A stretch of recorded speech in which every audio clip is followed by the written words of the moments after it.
We're going to be talking about having unprotected success and how the thing that is slowing you down in the movement towards where you want to get to could be the armor that you are wearing. And in today's session, we are going to be linking Boston Terrier, lobster, a boy with a sling, suits of armor, conceit, Willie Nelson, the Beatles, and a lucky rabbit. All in the same place, all in the same lesson. We'll see if we can do it. But first, I have to tell you why it is that it might be important that we look at this. And actually, I don't have to look too far back to give you a little bit of background on this one. It's very interesting. You may see a treasure chest behind me. It's glowing with glowing goodness. But recently, I reached out to someone and asking for help to get in front of people. And as we're going through the process, they're excited to help me, and that's great. It's always good to have someone who wants to help you. But I realized it's something interesting that she said, "Oh yeah, we're going to get you out of your comfort zone." Now, it's interesting that in my mind that I'm like, no, this is very much in my comfort zone. Like in my mind, I was thinking at a level beyond what is actual. I have a certain talk that I have not put out there to the world yet. Nobody knows it. Nobody's heard it. And it's going to be one of the greatest gifts I think that I offer to people. And in the way that I offer it, I absolutely need help. I need help getting to where we're going. But I realized that my pride was triggered. Isn't that interesting? And the further I looked into that, I realized how that is actually at the core of so many things that are left unimproved. And so as we look at this, you're going to hear some self-instruction along the way. A lot of this is stuff that I've picked up in my own journey. A lot of this is stuff that I've learned from watching others who have overcome great obstacles and done great things. And I think actually to start out, before we get into the meat of it, let's frame this with Teddy Roosevelt's Man in the Arena. And I think I still remember it. A long time ago, this meant so much to me that I memorized it. And you've probably heard different quotes and quips from this. And it's called The Critic. If you look up Teddy Roosevelt critic, this is what you'll see or hear. It's not the critic that counts. It's not the one that points out how the strong man stumbles or how the doer of deeds could have done them better. But the credit actually belongs to the man who is in the arena, whose face is marred by dust and sweat and blood, who strives valiantly, who errs, who comes short again and again, who knows the great enthusiasms, the great devotions, who spends himself on a worthy cause, and who at best knows the triumph of high achievement, and at worst, even if he fails, at least he fails while daring greatly, so that his place shall never be with those cold and timid souls who know neither victory nor defeat. And what a powerful quote and phrase. But did you know that was delivered during a tumultuous year for Teddy Roosevelt? So many people have actually gained excitement and connection and inspiration from that. But it didn't come from a great moment for Teddy Roosevelt. He had been a president in the 1800s, took a term off, and decided to run again for a third term. Actually, he came in as a vice president, was elected, and then took a term off, and then decided to run again, and he lost. During the year that he lost, there was an assassination attempt on him, and just some really interesting things if you look up what was going on there. But it was in a moment where he was actually stepping towards a defeat that something powerful came from him. And that's what happens when you're in the arena. And so if you are someone who feels like you are on the edge and you haven't quite put yourself into the fight, or maybe you're in the fight and you're completely exhausted, this one is definitely for you. We're going to be talking about the armor you wear and what it brings to you, but also what it might be removing from you. When we look at armor, it was something that became popular. It became popular in warfare back in the 1300s, 1400s, 1500s, and into the 1600s. And it's interesting, as you see, in the beginning, they didn't have very much metal to cover themselves with. And as it went on, there was more and more. And they said, let's just cover our whole bodies with this stuff. And here they are in 1066 wearing chainmail. Imagine how long it took to create chainmail back in the day. And they said, you know what? Yeah, that's great. A blade doesn't cut through me, but it still breaks my bones. And so they went from that to creating these full-on suits of armor, just like we see in every museum and spooky Scooby-Doo cartoon or movie. These cumbersome, they said that they would weigh up to 60 pounds, these suits of armor. Limited mobility, but great protection. And then you see a decline in that until you get to what's going on. This is the history in Europe of what armor looked like. And today there's less armor. And actually it's interesting. If you look at what armor was made for, and it also will show you why it's no longer used. It was made for close combat. It was made so that someone who was next to you couldn't hurt you in the place of war. And what we're going to go into the representation in a moment, but the reason it actually was done away with is because of gunpowder. So gunpowder and the fact that people could now shoot you from far away and it could propel the projectile through the metal plates that were back then, it removed the need for this cumbersome armor. When we say armor here, what we're talking about are the ways that you've been covering yourself and protecting yourself.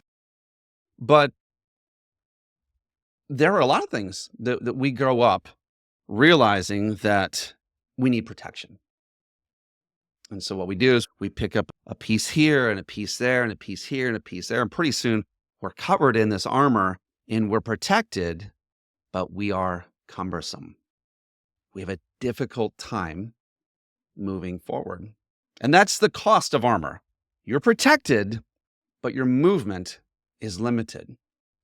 Once upon a time, that might have mattered. And maybe in life, it has mattered to you, where you've been in a place where you had to protect yourself. You were around bad company, bad people, people who were critics, people who were throwing stones, and you had to protect yourself. So you put up the armor. But you've got to get good at taking it off. It has a cost. One of those is endurance. You can't go very far when you're carrying a lot of weight. The other is that you are protecting yourself from things that you should be open to. But most importantly is you are losing the capacity to step into the battle of life as yourself. Once upon a time, there was a pretty hard situation. It was a situation it brought mockery to a whole group of people. They were scared to step into any of what was around them. It was a giant. And we've all heard the story of David and Goliath and how a young man with a sling took out someone that he wasn't supposed to beat. And then we talk about it in politics or in boxing or fighting or teams. It's the David versus Goliath story, the classic, the small person who shouldn't win versus the big person who should. But I like to look at what happened before that actual battle happened. And what happened before was first off, he went around As a young man who wasn't even old enough to be in the armies yet, he heard the threats coming and he went around to people saying, "Why isn't anyone fighting this dude?" And they're like, "Oh, just don't worry, he'll go away soon. He'll go away." But what would be done for the person who defeated this guy? He'd probably get to marry a king's daughter. He probably wouldn't have taxes. Cha-ching. And he would be famous all throughout the kingdom. Dave was like, "Put me in. Look, I'm ready. Let's go." And they're like, "You're an idiot, kid. You can't fight. This guy's been fighting for longer than you've been alive." Eventually, the buzz made its way around the camp until they finally took this young man and put him in front of the king. And the king said the same thing. "You're crazy, you idiot. Who do you think you are?" He said, "Listen, I've killed a lion. I killed a bear. This guy's going to be, I know he's big. He's going to go down the same way they went down. Trust me, those things were pretty bad. He can't be worse than that." The king agreed, and what he did was he gave David his armor. He said, "Well, you go in. If you're going to do this, at least wear my armor. At least use my shield. At least use my sword. It's the best in the whole land." And maybe that was so that people would think it was the king out there fighting the giant, but I don't think so. I think he thought the kid was going to die, but he admired his heart, and he wanted to give him the best equipment. The best equipment. Some of you business owners are being propositioned on a regular basis to do things with the best equipment. Do you have the best AI? You're falling behind. Do you have the best website? You're falling behind. Do you have the best automation technology? You're falling behind. Do you have the best? You have the best. You have the best. And the truth is, there are a million ways to do anything. And some of them seem really great. David happened to be in probably the best option of his day. But he realized he couldn't move. He said, "Nope, I'm done. I can't do it this way, King. I haven't tested this. It doesn't feel like me." And the king agreed to still let him go into battle. And he said, "Great, what's your weapon?" He said, "I'll figure that out. Don't worry about it." He goes to the brook. And he picks up 5 smooth stones. 5 smooth stones. Grabs his shepherd's sling. And when he gets near the giant starts spitting curses at him and says, "Am I a dog? You're sending a kid with sticks and stones to me? I'm a dog?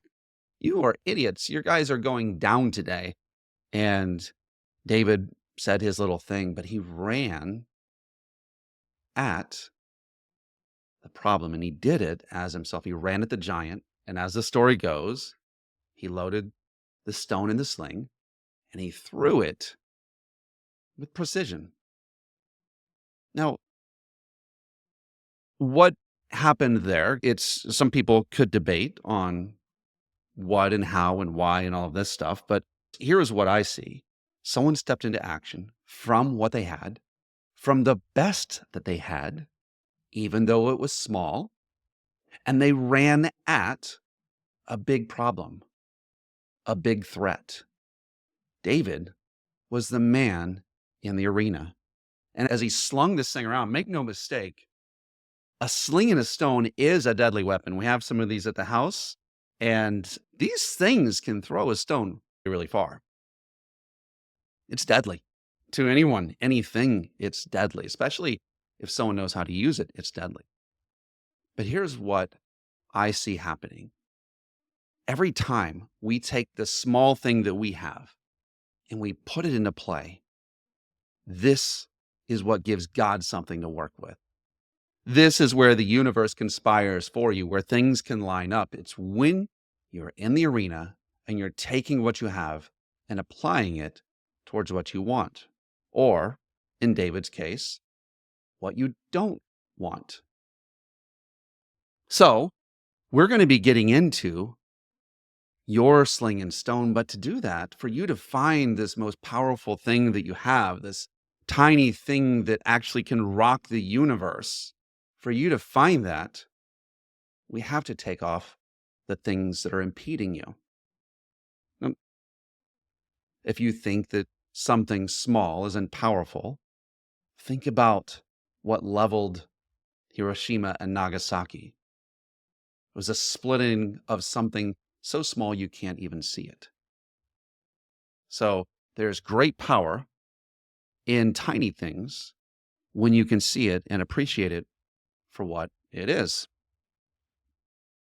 Did you know that the growth of a lobster happens every year? They molt, they go to special places where they molt and they grow. And some of them, very few of them, grow to large proportions. The largest lobster actually ever found was 44 pounds, at least the largest recorded lobster, not eaten, I guess. 44 pounds, and was estimated to be over 100 years old. The idea that when you think about what's happening here, that these things have to go from the place of being in their armor to a place to where they're vulnerable, because every time they grow, it cracks out of their shell and they have to develop a new shell. So there are moments where they're not protected. And those moments are the moments where growth happens. The larger a lobster gets, the less resources that there are, the more competitive it has to be for those resources, and the more open it is to attack from other things wanting to eat it. So when I'm telling you to take off your armor, I understand there may be some threats. There may be some potential to threats. And so it's not always something that you can do. But when possible, you should look for the opportunities, or else you will end up like this guy. This guy right here, this is not really him. Here, let me bring on my special guest. Eddie.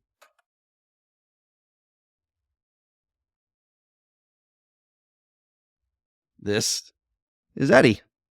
He's not really too happy to be here. He's a professional statue and shadow of me. All right, I'm sorry. Here, you can sit on my seat. It's my mother's dog. We're watching Eddie, and he literally he's my shadow. And he's very afraid. And I could imagine being a small dog. Maybe there's reason. As a matter of fact, I walked out today and with Eddie, trying to get him to do his business. And there was a large owl still out in the morning. There is a reason for someone who's small and vulnerable to be in my shadow. My question is to you is, what are the areas where you're vulnerable? What are the areas where you've had armor? And can you get a protector? Who are the protectors? Your protectors are friends. Your protectors are allies. Your protectors it can be your heroes. Your protectors are people who've gone before you and who've done what you're looking to do. And they most likely are men and women in the arena. Back to that.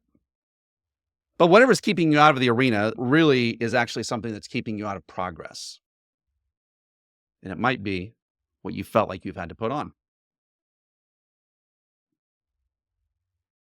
Let's go here. What are the things that we put on? I think that it mostly has to do with looking good. If we're talking about professional, personal advancement in the career, life, and calling, and that's what we're talking about in the School of Professional Design. If we're talking about those things, it has to do a little bit with vanity. It has to do with looking good. And looking good, depending on who you are, is different. If you're maybe a sage personality, it means you need to look smart. If you're the hero or the ruler, you need to look right. If you are the companion or maybe the everyman, you need to look caring or generous. Maybe to you, looking good means that you look selfish, or you look like you're in control, or you got it together. You look maybe spiritual, especially if you're the shaman or magician. Looking optimistic. I said it twice. Looking really optimistic. I believe in it so much that maybe, how are you doing? Doing good. Too blessed to be stressed. That, my friend, is armor. Maybe you want to look fun, like you're having a great time, but deep inside you're not. Maybe you want to look normal. Looking like other people is a place of safety for you. Or you want to look unique. You relish uniqueness, but all of these are different versions of looking good. Here is something that I've learned, and I'm applying it to me at the same time I'm inviting you to apply it to you. You cannot get better at something and look good at the same time. I'm going to say that again. You cannot get better at something and look good at the same time. I love how Jim Carrey says it. He says, your desire to be seen will make you invisible. And sometimes the way that we wish to be seen, sometimes we have performed as though we had contracts with that. There's a type of us that we had that was protected and it's gotten success up to the point of where we're at. And that person, we keep a contract with that version of ourselves. And as long as we feel like that person, we feel safe. As long as you feel safe, you're not growing. Anything. It's funny. I'm going to use myself as an example for a moment. Maybe you can identify. There have been multiple times in my life where I wanted to get back in shape. I wanted to get in shape. But the problem is that I wasn't comfortable with the level that I was at. I really wanted to feel like I was advanced, but really I was back down at the level of a beginner. And so the shame of being a beginner for me, it's sometimes that's so hard to overcome. I'm much more advanced. I'm much better at this. Really? And this would be very similar to the same feeling that I felt when I was asking someone to, bring me in for one of these treasure talks. And she's, yeah, we'll get you out of your shell. We're going to get you out of your comfort zone. And it's, you know what? It's like the vulnerability that comes along with help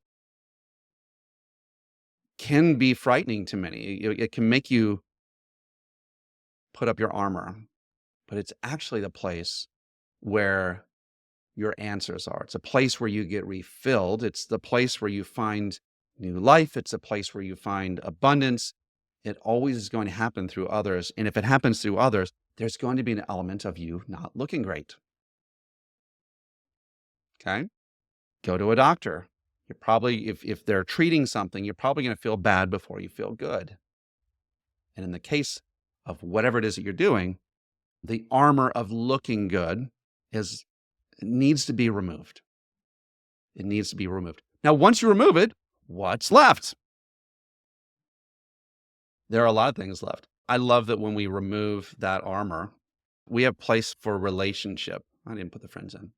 We have opportunity to actually be a beginner. And do you know that there's great power in being a beginner? Ever heard of beginner's luck?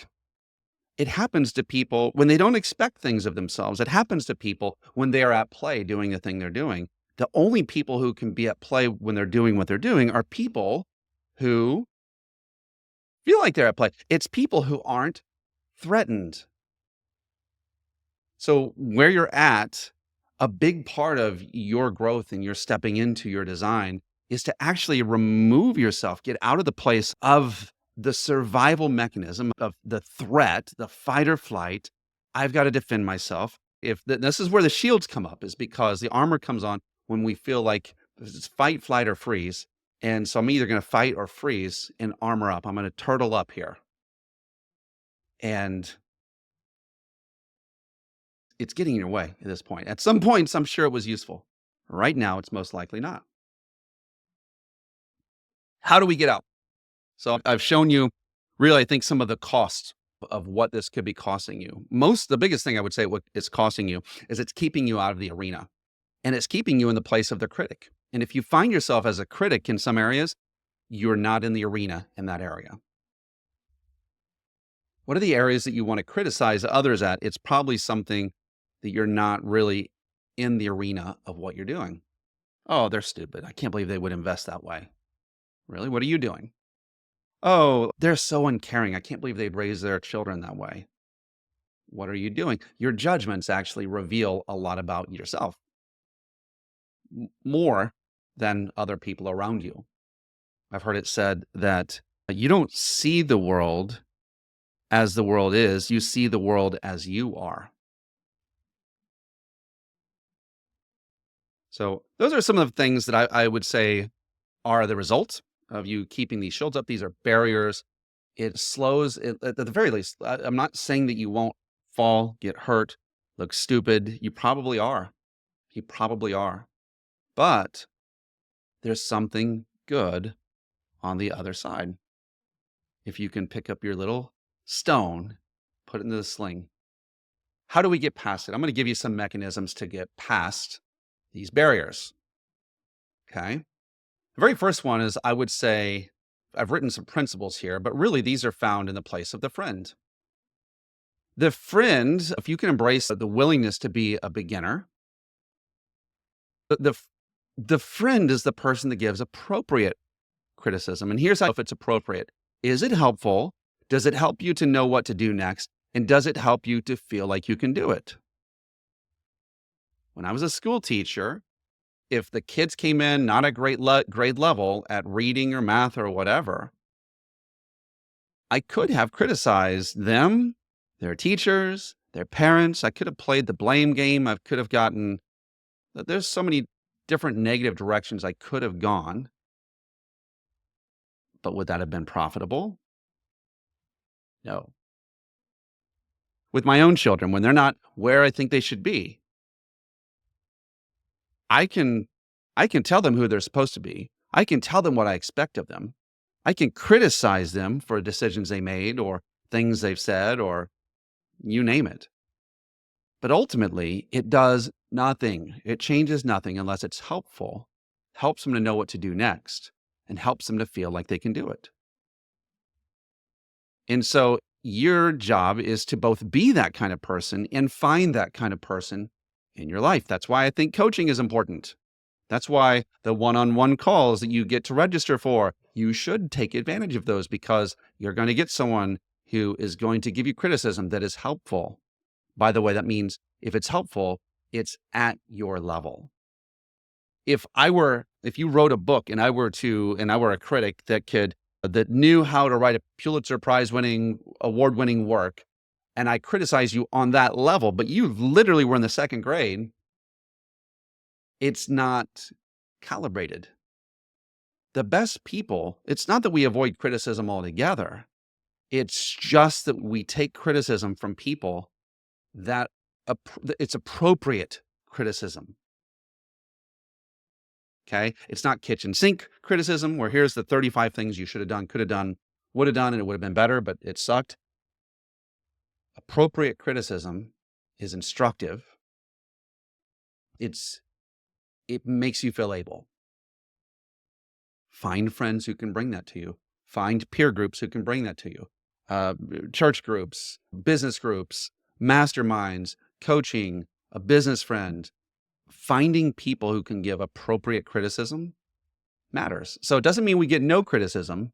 It just means we get appropriate criticism. And again, the realms that you want. Is it helpful?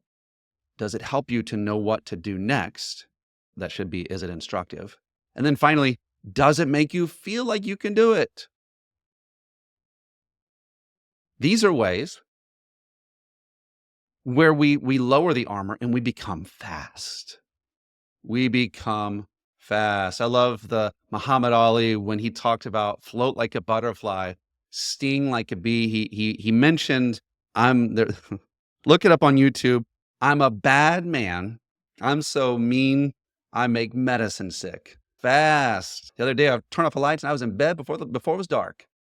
That's how it's like having that feeling about what you're engaging in matters. And you need to become a master at self-talk as well. So finding people who are going to give that to you and you giving that to yourself, that's going to matter. That's how we get past these things. And when you feel that way, think about, don't you lower your guard? Aren't you more of yourself? Not trying to look or appear a certain way, because the enemy of your greatness isn't looking smart. It isn't looking unique. It's none of these things. It's actually making that like the thing. It's trying to look smart. It's trying to look caring. It's trying to look generous. It's and actually we could just remove the word looking. We could replace it with being. So it's not about how you look. It's not about how you look. Another way past this, I believe, this is the easiest one. This is from the Beatles. I had their song queued up somewhere else. All you need is love.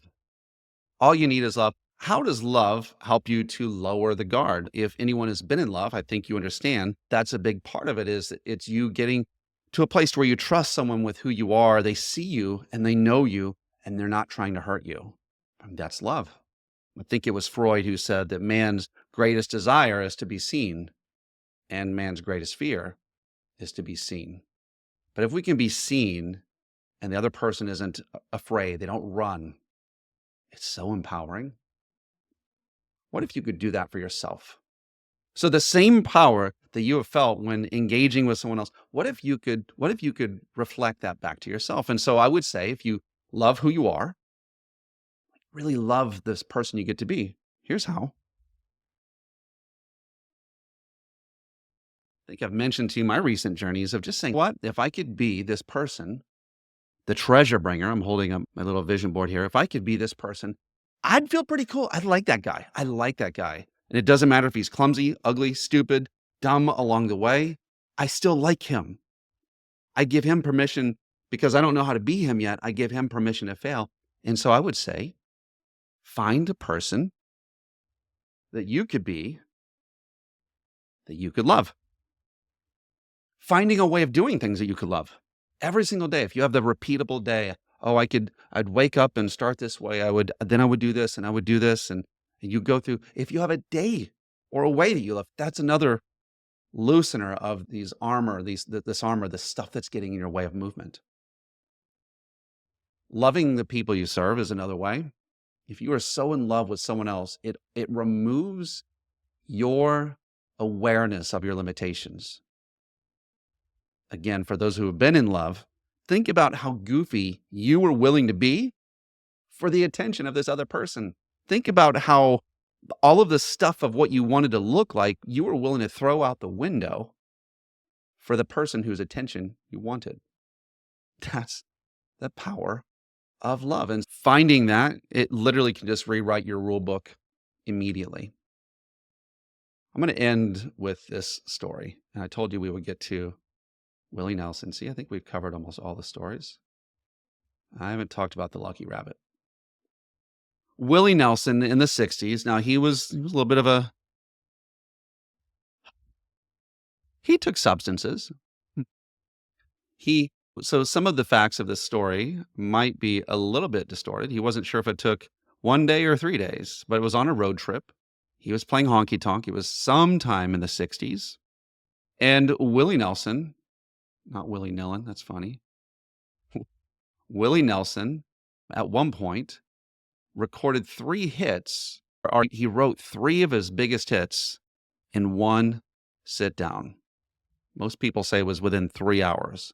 The Crazy, sang by Patsy Cline, Nightlife, and Funny How Time Flies.